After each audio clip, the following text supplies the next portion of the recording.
สหพันธ์ลอยน้ำนครหลวงจันทร์จัดพิธีประกาศแต่งตั้งคณะบริหารงานสหพันธ์สุดใหม่อย่างเป็นทางการเพื่อเป็นการหั่งหากะเกียมความพร้อมเข้าร่วมงานมหกรรมกีฬาแห่งชาติครั้งที่ 12 หรือนครหลวงจันทร์เกม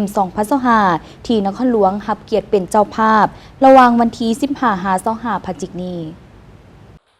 พิธีมีขึ้นในวันที่ 16 มิถุนายน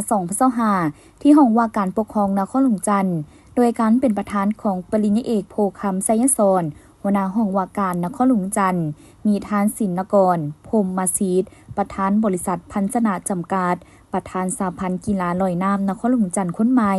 พร้อมด้วยคณะบริหารงานผู้ฝึกและนักกีฬาตลอดฮอดแขกถึกเซินพร้อมด้วยภาคส่วนเกี่ยวข้องเข้าร่วม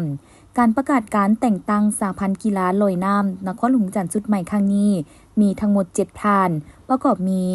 ทานสินนกรพรหมมาศีดประธานบริษัทพันธนาจำกัดเป็นประธานสหพันธ์กีฬาดังกล่าวท่านภูวันภูเหลืองหงผู้อำนวยการโรงงาน VKK อุตสาหกรรมและท่านธนูสิทธิ์ภูท้อนศรี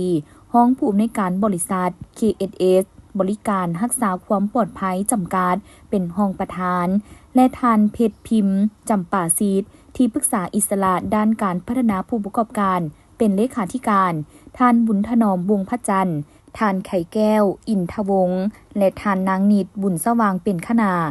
ในคณะบริหารสหพันธ์กีฬาสุดนี้โดยมีสิทธิ์และหน้าที่ในการคัดเลือกฝึกซ้อมทดสอบนักกีฬาลอยน้ำนครหลวงจันทร์เข้าร่วมแข่งขันทั้งภายในและต่างประเทศจัดฝึกอบรมพัฒนาบุคลากรให้องค์การปกครองและแผนกการต่างๆจัดการแข่งขันกีฬาลอยน้ำประจำปีและกิจกรรมต่างๆปลุกระดมคนควายซอกหาแหล่งทุนเพื่อพัฒนากีฬาลอยน้ำนครหลวงจันทร์พร้อมทั้งเสนอปฏิบัตินโยบายต่างๆให้แก่นักกีฬาที่มีผลงานดีเด่น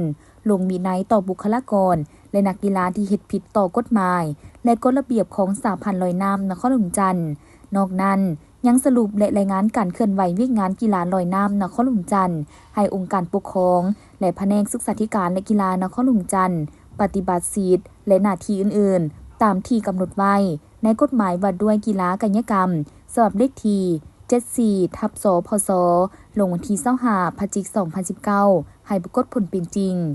ในพิธียังได้รับฟังการมีคำเห็นโอ้ลมจากประธานกองประชุมเพื่อเป็นที่เบี่ยงทางให้แก่การเคลื่อนไหวเวียกงานของสหพันธ์กีฬาลอยน้ำนครหลวงจันทร์ตื่มอีก